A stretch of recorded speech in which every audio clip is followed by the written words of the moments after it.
ဒီနေရာမှာထပ်ပြီးတော့ဒုတိယ decision တဲ့ကိုချစေချင်တယ်ငါဖခင်ခင်နောက်ကိုပဲငါလုံးလိုက်မယ်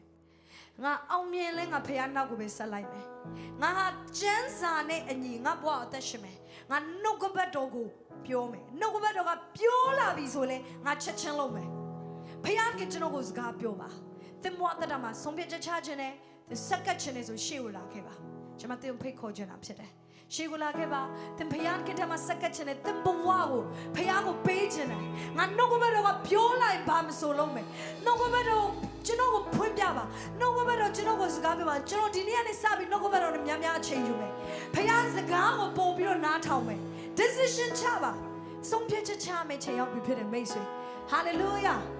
amen ဒီကချင်းနဲ့အတူတူကိုးကွယ်မယ်သင်ဆုံးဖြတ်ချက်ဖြစ်တဲ့တရားသင်ဟာအောင်မြင်ခြင်းကိုမြင်တွေ့ရမယ်လူဖြစ်တယ်သင်ဟာ occupy လုပ်ရမယ်လူဖြစ်တယ်